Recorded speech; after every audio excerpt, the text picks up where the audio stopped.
Haleluya. Na tunaenda safari kwa Old Testament katika Genesis chapter number 4. Tuko na case study ya ndugu wawili, mmoja anaitwa Cain na mwingine anaitwa Habel. Praise the Lord. Nitasoma kwa Kiswahili na tutaendelea kupata ufunuo na Bwana atatuonekania. Praise the living Lord. Adam akamjua Hawa mke wake, naye akapata mimba akamzaa Kaini. Akasema, nimepata mtoto mwanamume kwa Bwana. Akaongeza akamzaa ndugu yake Habili. Habili alikuwa mchunga kondoo na Kaini alikuwa mkulima ardhi. Ikawa hatimaye Kaini akaleta mazao ya ardhi sadaka kwa Bwana. Habili naye akaleta wazao wa kwanza wa wanyama wake na sehemu zilizonona za wanyama. Bwana akamkabili akamtaka mbali Habili na sadaka yake, mbali Kaini hakumtaka mbali wala sadaka yake. Kaini akaghadhabika sana, uso wake ukakunjamana. Bwana akamwambia, Kaini, kwa nini una ghadhabu na kwa nini uso wako umekunjamana?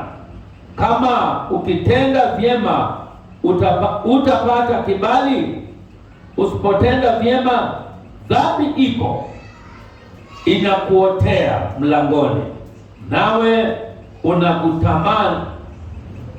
inakutamani wewe, walakini yapasa uishinde. Kaini akamwambia Habili nduguye, twende uwanjani. Ikawa walipokuwapo uwanjani, Kaini akamwinukia Habili nduguye akamuua. Bwana akamwambia Kaini, yuko wapi Habili ndugu yako? Akasema, sijui, mimi ni mlinzi wa ndugu yangu.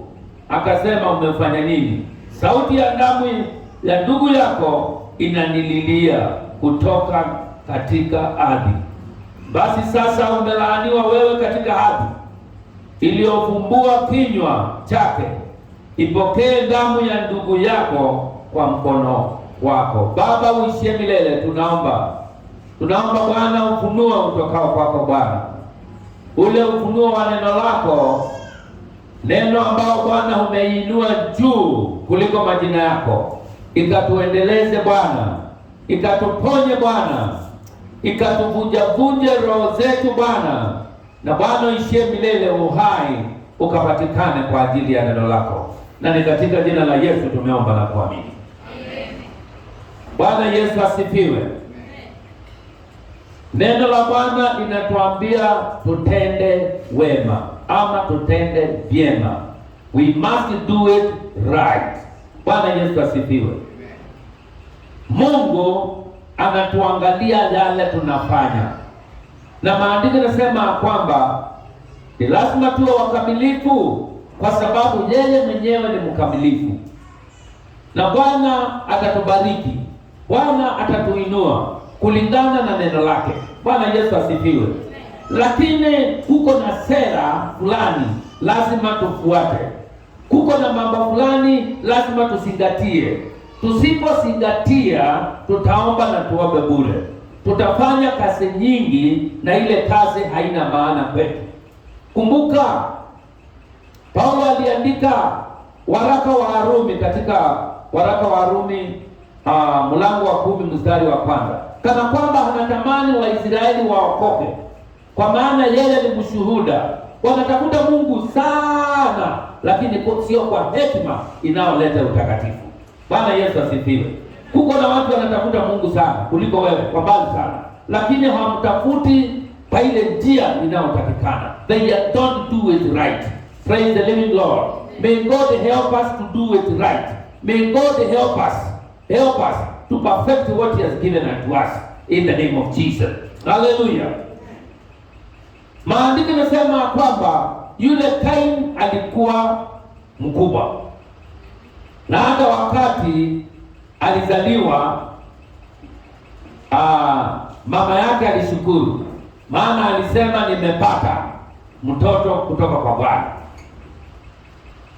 Yule wa pili alikuwa anaitwa Abili, na Abili alikuwa wa kuchunga kondoo, alikuwa mtu wa mifugo.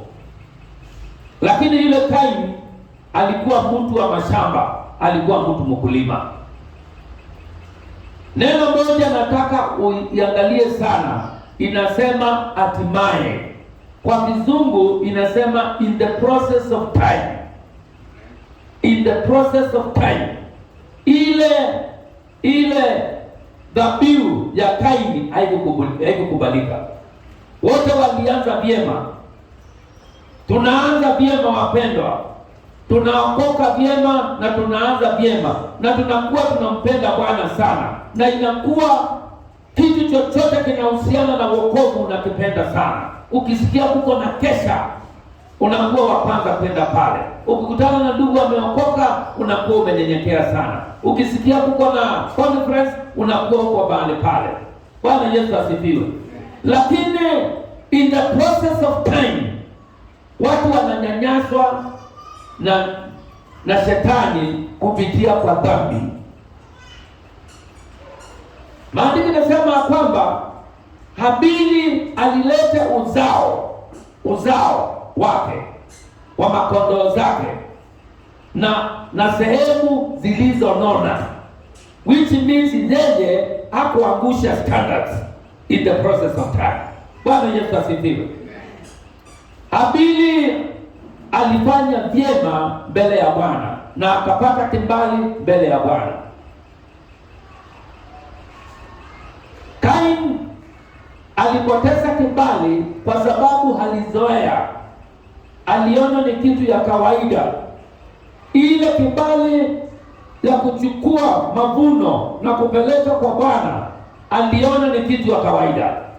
Kama alikuwa analima mahindi, akaanza kuleta kidogo. Kama alikuwa anatoa tithe, akaanza kukata, akaanza mzuri, akawa anapata ngiri moja, akawa analipa tithe ya shilingi 100. Bwana akambariki, akawa anapata 10,000, akawa anatoa 1,000, akaanza kupata 1,100. Shughuli zikaongezeka, akajuana na watu wengine hakuwa anajuana na hao, akajua anaweza kuenda mikutano mikubwa na watu wenye pesa. Akaanza matumishi yake ikabadilika, akaanza kuona ile ngiri 10 ni mingi sana kupeleka kanisani. After all, akaanza kunung'unika kwa roho yake, sinafanya kazi gani kanisani? Na tujaona wamenunua gari ama wanunua helikopta ama wamejenga. Akaanza kunung'unika. Bwana Yesu asifiwe. Haleluya. Alipoanza kunung'unika, akaanza kupeleka mazao ambao itakataliwa. Bwana Yesu asifiwe. Haleluya. Ilipokataliwa, yeye Mungu hakumwachia pale, alimuonya. Akamwambia, kwa nini unakunjamana? Nafikiri hiyo ni Kiswahili ya Tanzania. Unakunjamana uso. Ukitenda vyema si utakubalika. Bwana Yesu asifiwe. Haleluya. Akaangalia ndugu yake Habili na jicho ya big brother. Akaangalia ndugu yake, akaona huyu mambo yake imekubalika na yangu haikubaliki. Na akawa Mungu amemuonya, akamwambia, wewe ukitenda mema hata wewe unakubalika. Bwana Yesu asifiwe. Na akamwambia, Kiswahili yangu inasema dhambi inakuotea. Dhambi inakuotea na iko kwa mlango, inakuja kama mawimbi, inakuja kama upepo, inataka kukumeza. Na akamwonya, akamwambia, lakini ni lazima ushinde. Bwana Yesu asifiwe. Kwa hivyo Mungu alionya, alishauri yule Kaini, akamwonya Kaini, na pia akamtolea amri ya kwamba asishindwe na dhambi. Bwana Yesu asifiwe. Akusikia. Haleluya. Wengi wetu wako na jambo saa hii ambao wameonywa na Mungu. Bwana amekuwa akikuamsha uondo kwa sababu ya nchi ya Kenya. Wewe mwenyewe unashangaa inakuhusu nini? Mungu amekuwa akikuonya kwa sababu ya mambo fulani katika maisha yako. Mungu amekuwa akikuambia fanya jambo fulani ili ukanusuru familia yenu. Fanya mambo fulani ili ukanusuru mpenzi wako. Fanya mambo fulani ili ukanusuru kanisa. Fanya mambo fulani, lakini unasema inanihusu nini? Bwana Yesu asifiwe. Haleluya. And ni kama hivyo haikutosha, akaambia ndugu yake kuja. Ndugu yake Habili hapo suspect huyu jamaa anaweza kuniua. Bwana Yesu asifiwe. Kanisani kuko na watu wengi sana ambaye you cannot suspect wako kinyume na kanisa, maana tuko na hao, tunakula na hao, tunakunywa na hao, tunaenenda safari na hao. Bwana Yesu asifiwe. Lakini wako kinyume na kanisa, maana walionywa na Mungu mambo mengi, wakashauriwa na Mungu mambo mengi na wakakataa, na sasa uharibifu, dhambi imekaribia na imewashika sasa. Wanaongea ubaya wa kanisa. Bwana Yesu asifiwe. Wanachukua muda mrefu sana kuongea ubaya wa watumishi wa Mungu. Nilikuwa nafanya kazi na mtu mmoja ambaye mimi hakuwa ananipenda kabisa. Anajua nitaenda kanisa Sunday na akisha hiyo wakati ndio ananiweka kazi. Na siku moja akaniambia hata kwangu nyumbani, yaani kwake, akasema TV yake iko watu watokeani. Wakati huo ni wakati yule mhubiri anaitwa Muiru alikuwa anahubiri. Akasema hata watoto wangu wanajua hiyo mtu akitokea hiyo TV inafungwa mara moja. Bwana Yesu asifiwe. Mtu akikataliwa na Mungu anaingiwa na roho ya ujinga. Kaini hakujua kana kwamba hii akiwa kwa ndugu yake atapata laana. Bwana Yesu asifiwe. Haleluya. Yule ndugu anatangazwa kila wakati na TV. Ni kama kwamba hakuna matangazo mengine tunaweza ambiwa. Yeye alidunga bibi yake mara 17. Unafikiri alikuwa anahesabiwa na malaika ama na mashetani? Mtu anaonywa na roho wa Bwana. Mtu ana hisia zake kabisa. Conscience yake inamwambia hii ni mbaya, lakini anakataa. Maana mtu sio mnyama na ameumbwa na Mungu na mfano wake, lakini alikataa. Akiwa mke wake kwa kumundunga visu mingi, si yeye anaenda jela? Yeye anaenda jela. Hata akikutikana kichwa ni mbaya, anakaa mbali huko jela, hawezi kuja kukaa kanisani. Bwana Yesu asifiwe. Haleluya. Maana hivyo ndivyo sheria inavyosema. Yule Kaini akaua ndugu yake, na alipomuua akaulizwa na Mungu, wapi ndugu yako? Akamuuliza, mimi ni mchungaji wa ndugu yangu, nitajuaje? Alianza na kusema sijui. Wapenda Mungu anatupenda sana. Kitambo uharibifu ukufikie, Mungu anakuwa amekuonya sana. Na hizi ni siku za mwisho. And I believe ya kwamba Mungu ananenea watu wake. Anawaambia ombeni. Anawaambia wacheni kufanya hivi. Anawaambia wacheni kufanya hivi. Wacheni kunichukua kimzaha. Bwana Yesu asifiwe. Haleluya. Na wanagairi. Wakigairi Mungu anawakataa. Akiwakataa uharibifu unakuja mara moja.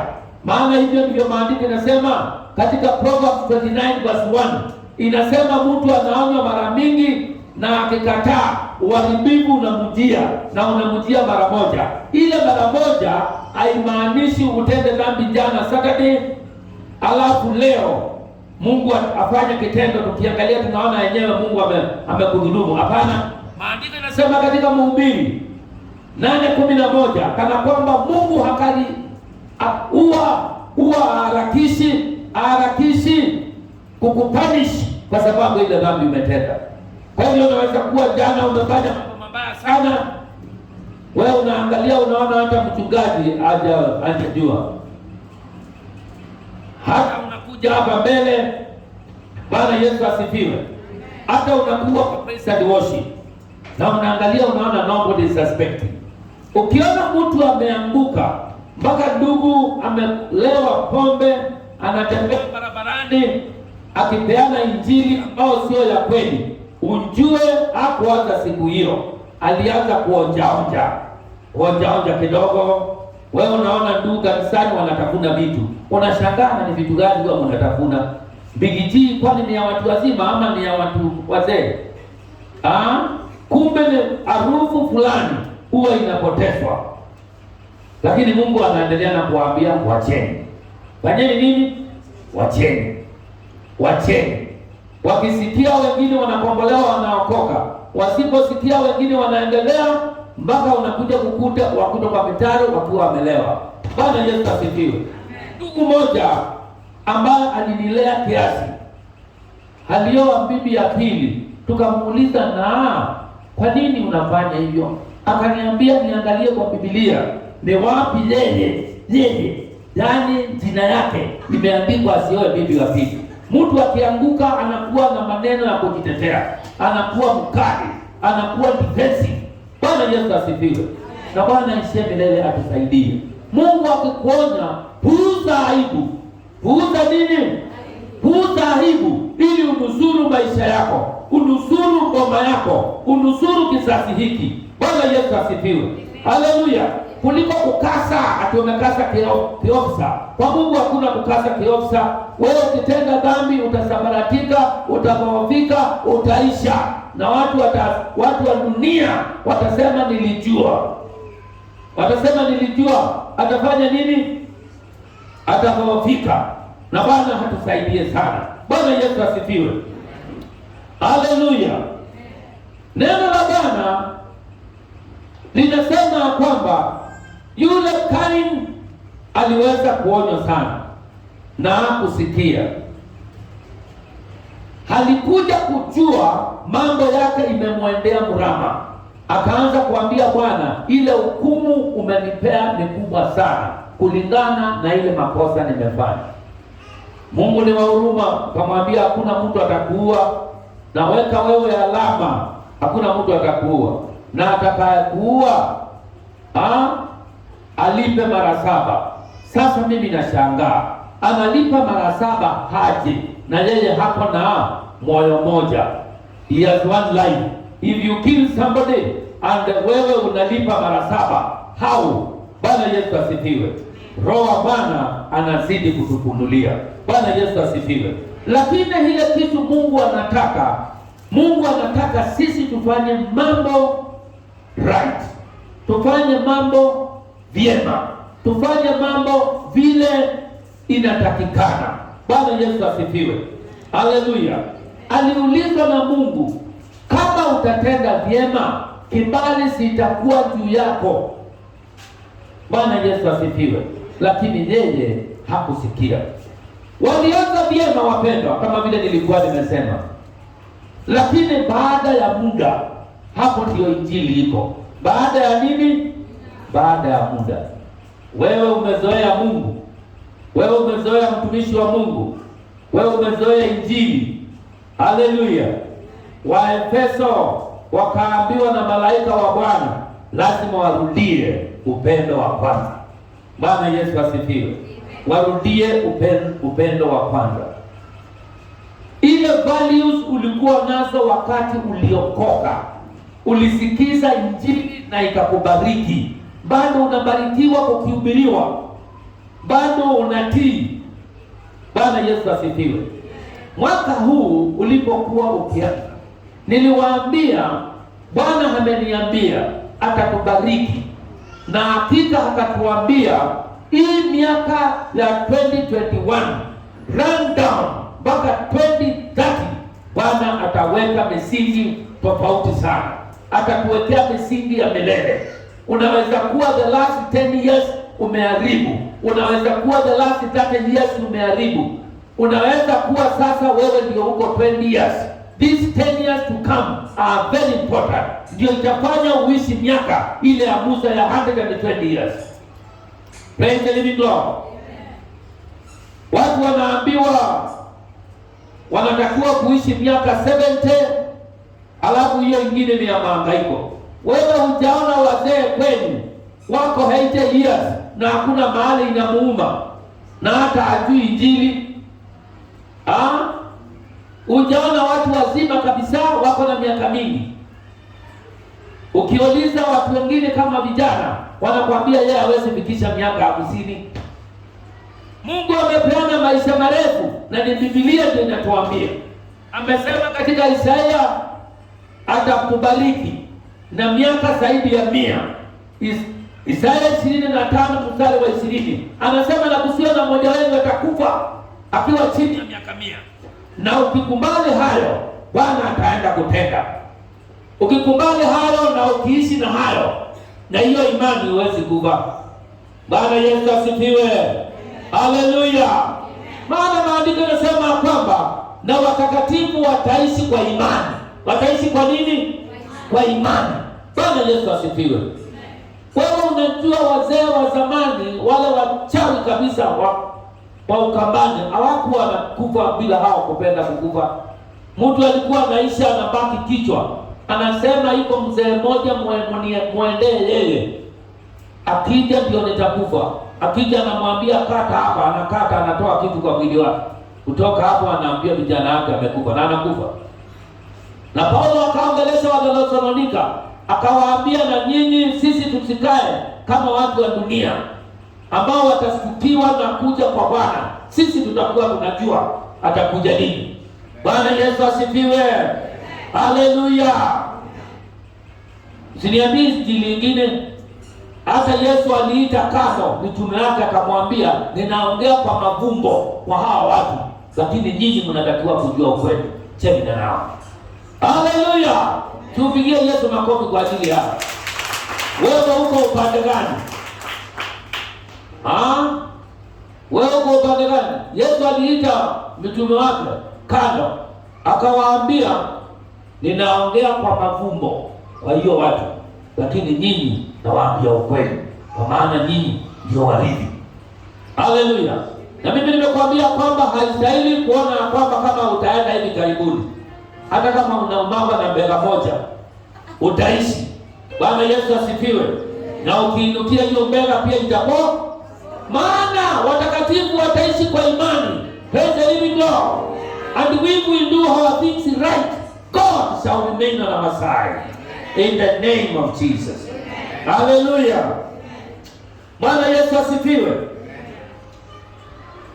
Walipoendelea akamzoea Mungu yule Kaini yule. Anything we do, wapendwa, we must do it right. If it is not done correctly, then it does not exist. Haipo. Tukitoa fungu letu la 10, na hivyo ile fungu letu la 10 sio fungu la 10 la ukweli, Mungu aihesabu kama fungu la 10. Bwana Yesu asifiwe. Na utashangaa kwa nini biashara inasabaratika. Unashangaa kwa nini wale watu wamechukua miti shamba, wako na customers wengi kuliko wewe. Sio kana kwamba Bwana ana uwezo wa kukupigania, but you are not doing things right. Bwana Yesu asifiwe. Haleluya. Ukiona hauna nguvu ya kukemea hata ugonjwa kwa mwili wako, sio kana kwamba Mungu mwenyewe hajakupea zile nguvu, lakini zile nguvu hauzitumii rightly. Bwana Yesu asifiwe. Hata kisu iko mahali ya kushika na mahali ya kukata. Ukikamata pande ile ya kukata, uanze kukata na mahali ya kushika, haitapasua hata paupau. Bwana Yesu asifiwe. We must do things correctly. Bwana Yesu asifiwe. Kama unaleta sadaka kanisani, lazima uwe umeinenea, maana sisi ni watu wa imani. Lazima uwe umeinenea. Lazima ile sadaka unaoleta kanisani iwe wewe mwenye umeinenea, na hiyo ni jambo la kumwabudu naye. Bwana Yesu asifiwe. Kama sio hivyo, hicho ni kitendo cha kidini. Kitendo cha nini? Cha kidini, la kwenda kanisani kwa sababu leo ni siku ya kanisa. Bwana Yesu asifiwe. Kwenda kanisani kwa sababu ni nini? Ni siku ya kanisa. Iko watu wameomba sana jana, iko wengine wameomba sana juzi. Mungu anasema tukakutane sisi zote kumwabudu Bwana kila siku, maadamu inaitwa leo, ili mmoja wetu asifanywe mgumu na dunia hii. Bwana Yesu asifiwe. Wewe ukiwa Mkristo wa kila Sunday,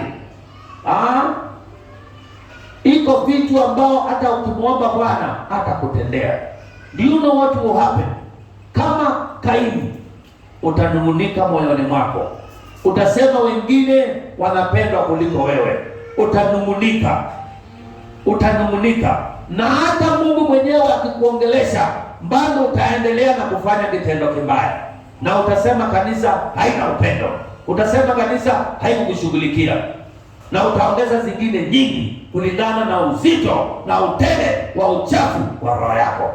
Bwana atusaidie. Bwana Yesu asifiwe. Kinachonifurahisha wapendwa ni kwamba Bwana atatuonya. Bwana atafanya nini? Bwana atatuonya. Bwana atakuambia na hiyo jambo unaongea kuhusu kanisa sio mzuri. Bwana atakuambia na hiyo jambo unaofanya sio mzuri. Bwana Yesu asifiwe. Nami ninaambia Bwana asikubali mimi nikaweze kufanya moyo wangu mgumu. Bwana Yesu asifiwe. Naambia Bwana asikubali mimi nisikose kusikia onyo lake, mashauri yake, katika jina la Yesu Kristo.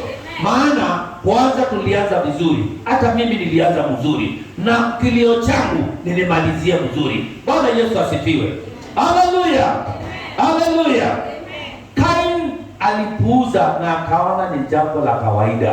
Alipoteza upendo wa kwanza, akapoteza heshima ya kwanza, akapoteza kujua kwa kwanza, na hapo ndio ibilisi anatukamatia. Jambo linalotusaidia wapendwa, kitu cha kwanza ni kupuuza.